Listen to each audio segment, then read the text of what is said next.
প্রিয় ছাত্রছাত্রীবৃন্দ, মূলত যে সমস্ত ছাত্রছাত্রী 2026 মাধ্যমিক পরীক্ষা দেবে, তোমাদের হাতে আর 1 মাসের মতো সময় রয়েছে। তাদের জন্য আমি বিদ্যাভারতী শিক্ষাকেন্দ্রের ইতিহাস বিভাগের শিক্ষক শম্ভু স্যার।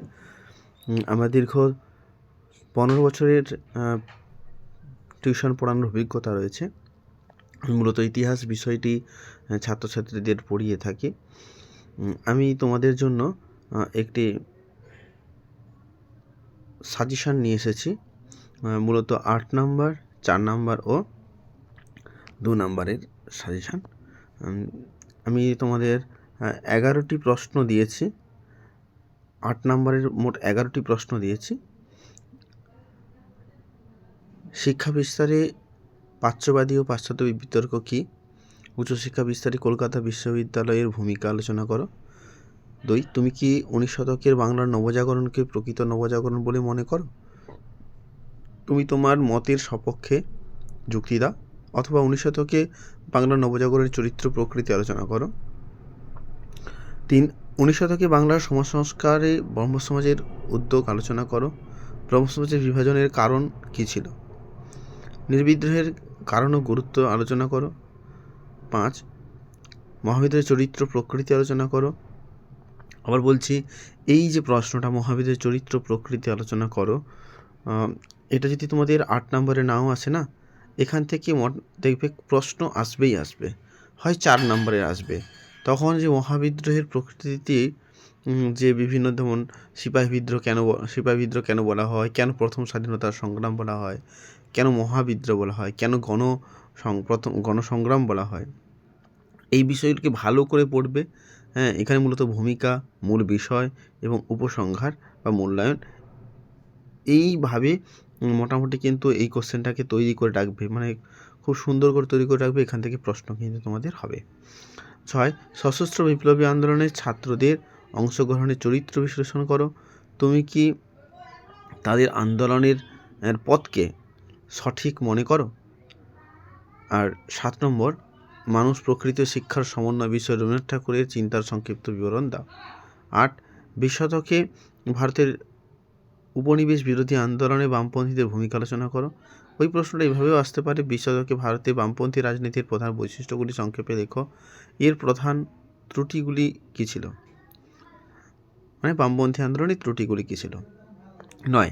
19 শতকের প্রথমার্ধে সতীদাহ প্রথা বিরোধী প্রচেষ্টাগুলোর পরিচয় দাও। রাজা রামমোহন রায় কীভাবে সতীদাহ প্রথা বিরোধী আন্দোলনকে সাফল্যমণ্ডিত করেন? 10. বাংলা নবসূত্র আন্দোলন সম্পর্কে লেখো। 11. লেখায় ও রেখায় জাতীয়তাবাদের বিকাশ সম্পর্কে আলোচনা করো। এই প্রশ্নটাও ঠিক একই রকমই, ওই 5 প্রশ্নটার মতো, মহাবিদ্যালয়ের চরিত্র প্রকৃতির আলোচনা করো। এখানেও কিন্তু যদি এটা না আসে, তাহলে এখান থেকে 4 নাম্বার প্রশ্ন আসবে। সেখানে গোরা উপন্যাসের ভূমিকা আসতে পারে জাতীয়তাবাদের বিকাশে, ব্যঙ্গচিত্রের ভূমিকা আসতে পারে, ভারতমাতা চিত্রের ভূমিকা আসতে পারে, সেখানে বর্তমান ভারতের ভূমিকা আসতে পারে। এইভাবে তোমরা কিন্তু ভালো করে এই কোশ্চেনটাও করে রাখবে। এবার হচ্ছে 4 নাম্বার। 4 নাম্বারের আমি তোমাদের মোটামুটি দিয়েছি 62টা মতো প্রশ্ন, কিন্তু তোমরা দেখবে যে এই প্রশ্নগুলো অনেক প্রশ্ন কিছু রিপিটও আছে, কিছু 8 নম্বরের প্রশ্নটাকে আবার আমরা ভেঙে ভেঙে দিয়েছি, তাই এতগুলো প্রশ্ন হয়েছে। মানে তোমরা 8 নম্বর প্রশ্নটা কমপ্লিট করে ফেললে দেখবে অনেক 4 নম্বরের প্রশ্নও তোমাদের কিন্তু হয়ে যাবে। তোমরা একটু পিডিএফ যদি পেতে চাও তাহলে আমাকে কমেন্ট করে জানাবে, আমি পিডিএফটা দিয়ে দেবো। আর একটা বিষয় হচ্ছে যে আমি তোমাদের ঠিক 1 সপ্তাহ পরে এর মধ্যে ভেরি ইম্পর্টেন্ট কোনগুলো, আমি সেগুলো তোমাদের বলে দেব। আর এবার 2 নম্বরের দেখো, 2 নম্বরের আমি তোমাদের 96টা মতো 2 নম্বরের প্রশ্ন দিয়েছি। এই 2 নম্বরের 96টা প্রশ্ন করা হয়ে গেলে মোটামুটি 90% কভার হয়ে যাবে।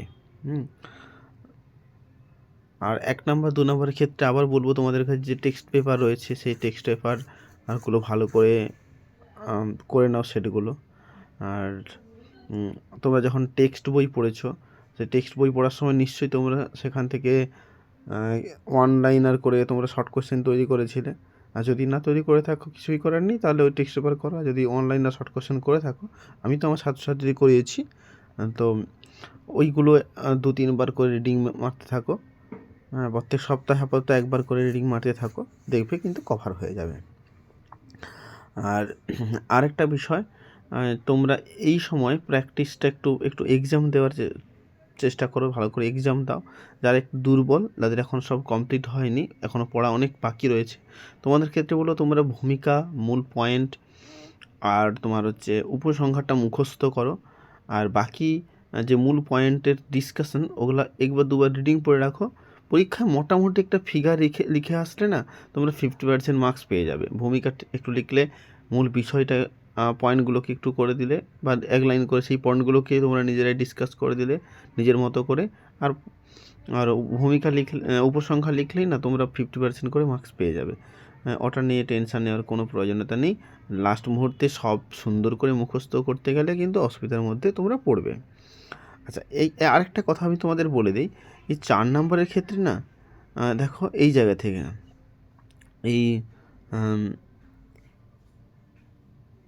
এই যে 44 থেকে এই যে প্রশ্নগুলো, 44 থেকে 62 পর্যন্ত, এই প্রশ্নগুলো একবার ভালো করে দেখো। এই প্রশ্নগুলো কিন্তু একটু ঘুরিয়ে আসা প্রশ্ন, এই প্রশ্নগুলো একটু করে নেবে। আর বাকিগুলো তোমরা পারবে প্রশ্নগুলো, জাস্ট আমি একটা সুন্দর করে সাজিয়ে দিয়েছি। এই 4 নম্বরগুলো করলে তোমাদের মোটামুটি ধরে রাখতে পারো 80% কভার হয়ে যাবে। এটুকু থাকলো। যদি তোমরা নোটস নিতে চাও, যে আমি নোটস নেব, মানে এই প্রশ্নগুলোর উত্তর পেতে চাই আমি, তাহলে কমেন্ট করে জানাবে, আমি তোমাদের উত্তর দিয়ে দেবো।